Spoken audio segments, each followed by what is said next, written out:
Hello and welcome to Downright Books. In today's review, we'll be reviewing Stephen King's classic, Pet Sematary.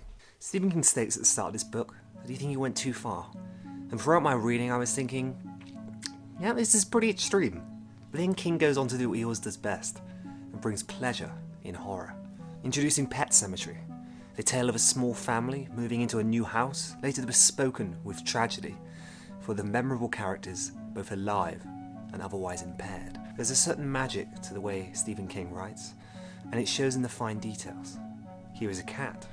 Okay, not scary. Here's a cat that has milky eyes and hangs around you like a plague no matter how much you try and get away from it, licking its paws and never once breaking eye contact with you.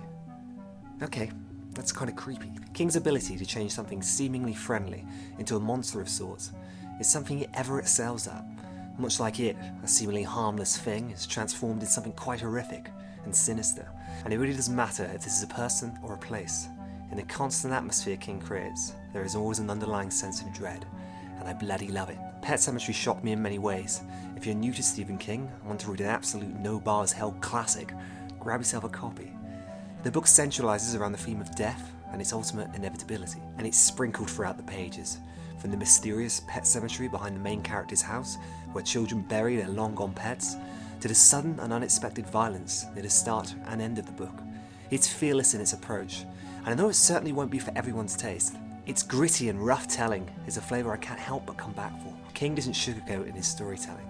He bashes the story out in the manner fitting for the tale, and the result is a dark but foreboding classic. King lures the reader in on the sense that life is fine, and resolves, as most things go in reality, into unexpected chaos.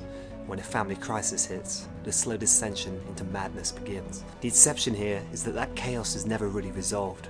It lingers in the darkest way, and for most writers this ends up in a dark, depressive mess, yet King does what he does best, and manages to pull you through. I'm ever critical of the way Stephen King ends his books, yet despite being the ending I would never have wished for, I feel satisfied with the conclusion. And it doesn't aim to please anyone, but in sticking to this hell-bent attitude, it becomes something much greater. Overall, this is a solid book for those unafraid of horror, and catches the often gritty chaos of life in glimmering detail. I'd rate this an 8 out of 10. Thank you so much for watching my channel. I hope you enjoyed my book review. I've been reading a hell of a lot of books recently, perhaps too many. You can never have too many. I think the next book I'm going to review will be Fahrenheit 451, which I've already read. Hopefully I'll be posting that in a week or so.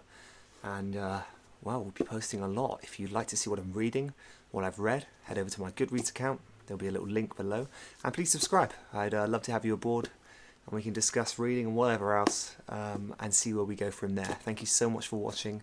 If you have a book that you'd recommend me read, pop it in the comments, and I will see you next time. Thank you. Bye-bye.